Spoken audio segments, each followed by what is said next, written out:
Well, welcome to Ravensdale Bible Academy. Today's course is Think Again Christian Fact Checking, and our lesson today is from our slide behind me of Ashton Kutcher, who's a famous American actor. And the statement that he made at the Teen Choice Awards was, "Success looks a lot like work. Success looks a lot like work." And so, in giving this speech to a lot of teenagers, people just like your age probably, he wanted to make sure that people didn't get the wrong idea that, look, he's a famous, good-looking young actor, and that he wasn't just given this opportunity. It didn't come by accident. It came actually not only by hard work, but hard work that came from a different area than acting.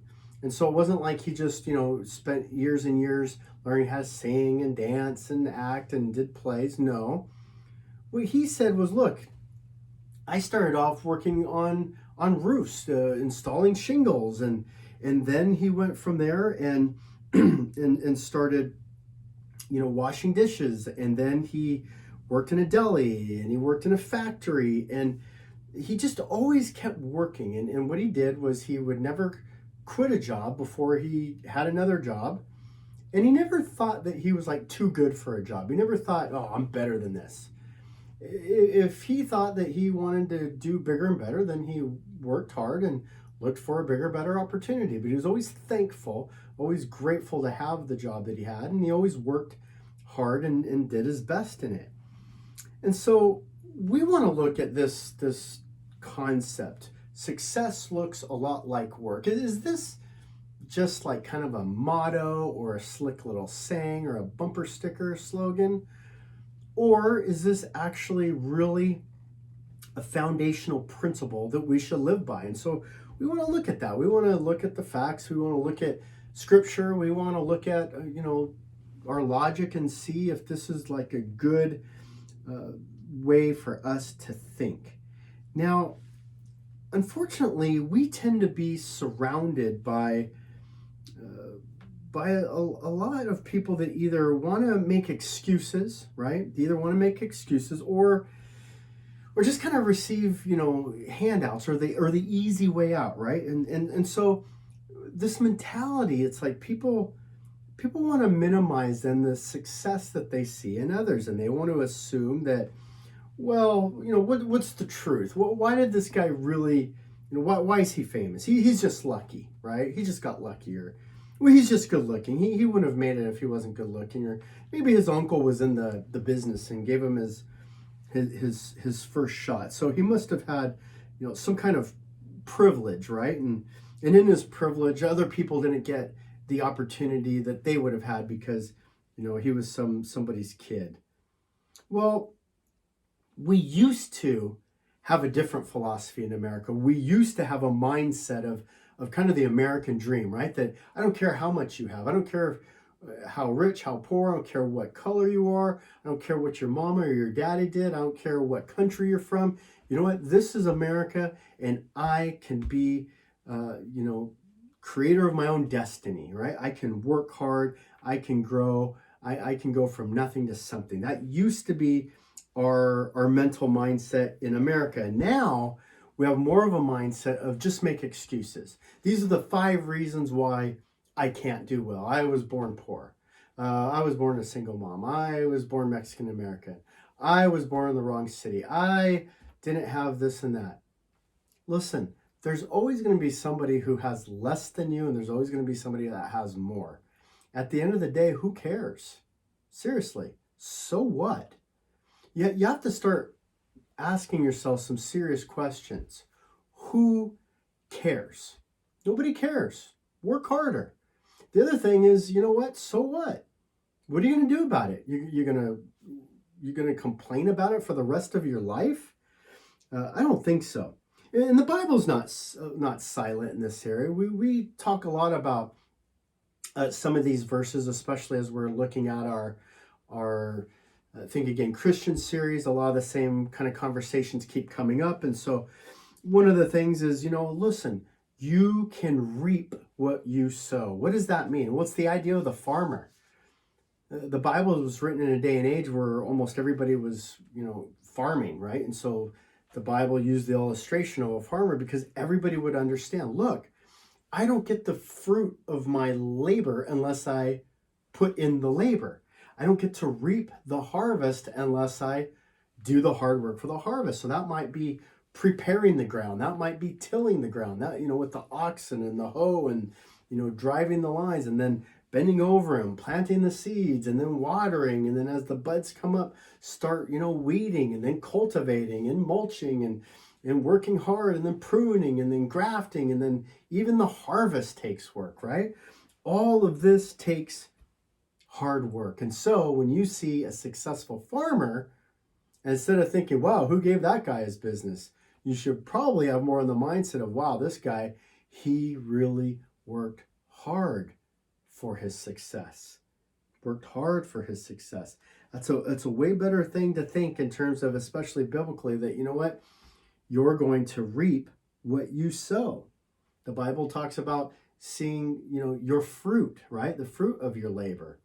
Bible praises the ant for working hard all year. Work, work, work. Store, store, store. Work, work, work. So that when the winter comes, he has a storehouse that he can then go back to.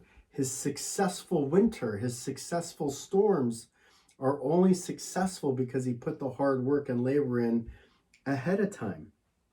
Well, again, Ashton Kutcher is definitely a pretty boy, and he's a movie star, and you might think that he, just got lucky, but he actually is a hard worker. He's a very hard worker. He wasn't born with a silver spoon in his mouth, and so he's worked his way up in Hollywood as an actor, as a producer, as a director, even a writer, and so he continues to develop his craft and his skill so that he can have future success.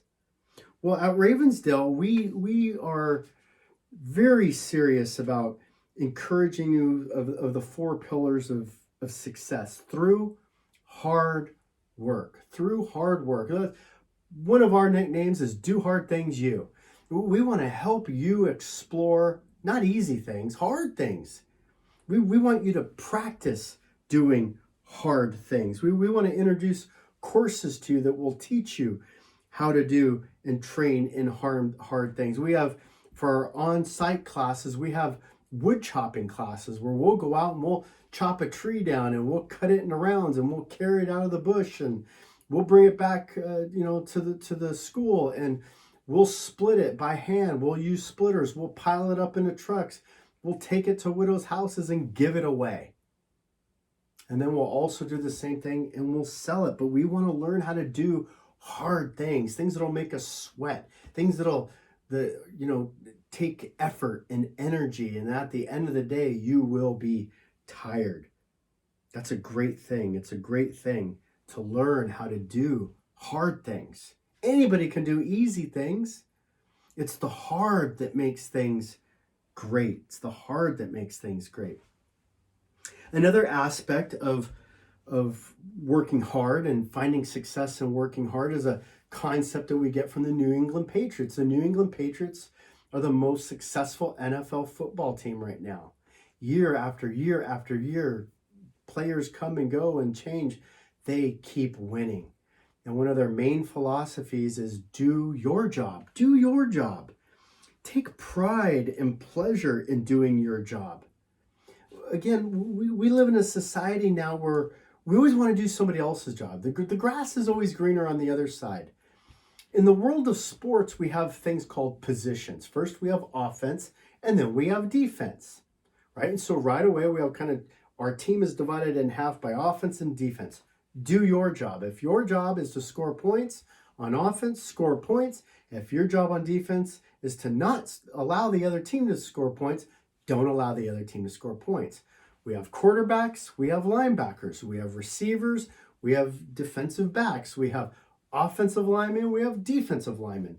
Some guys protect the quarterback, some guys are paid to attack the quarterback. And so the goal then is, look, you need to know your job. And success will look a lot like the hard work of you just doing your job. You don't need to do everybody else's job. Learn your skill, learn your gift, and do your job. Again, the Bible talks about that there's nobody greater in the church, in the body of Christ. You've got an eye, you've got a nose, you've got a mouth, you've got ears. Which body part's more important? They all have value. They all are a gift. And so keep working hard in your gifted area.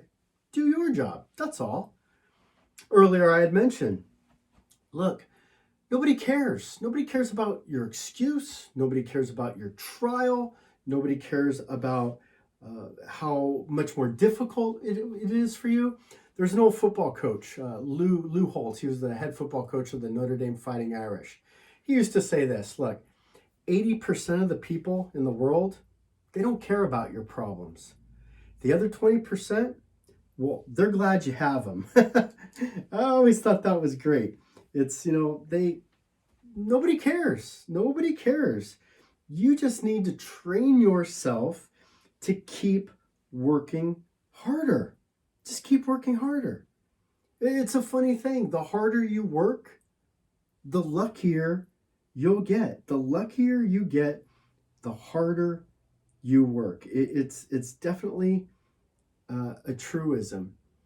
One of the things that my baseball coach in college trained us, he said, look, I'm not going to be fair.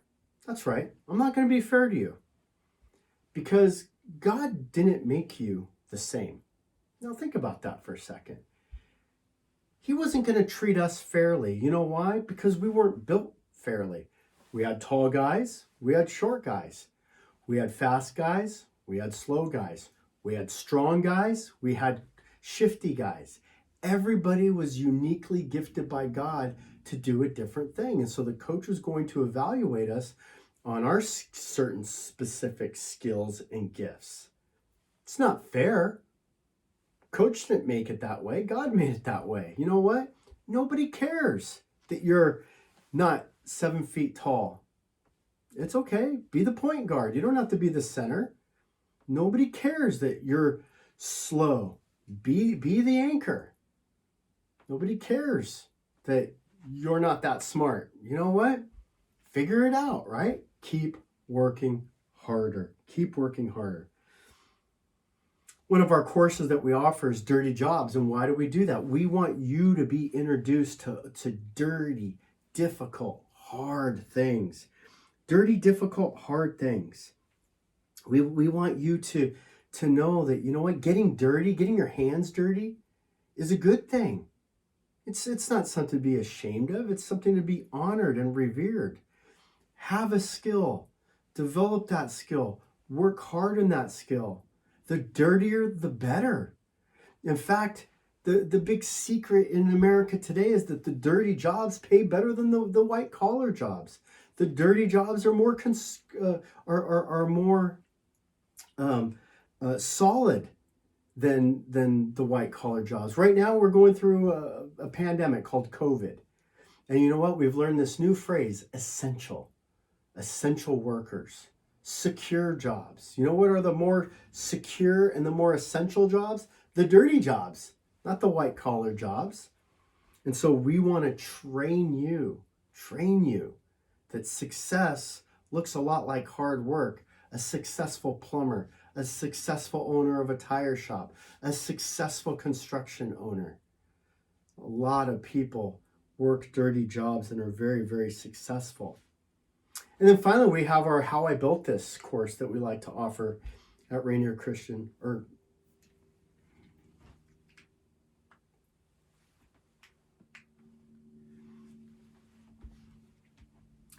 And finally, we have our How I Built This built.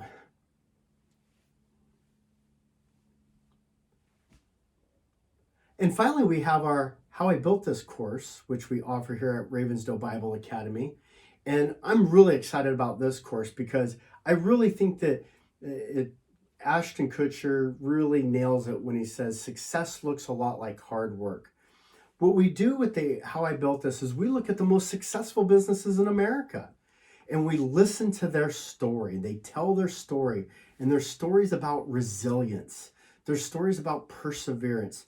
Their story is about hard work.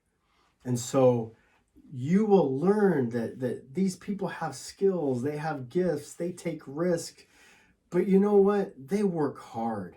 And the harder they work, the luckier they get. And so I love that at the end of each show, the host asks, so were you smart or were you lucky? And almost always they say the same thing. Both.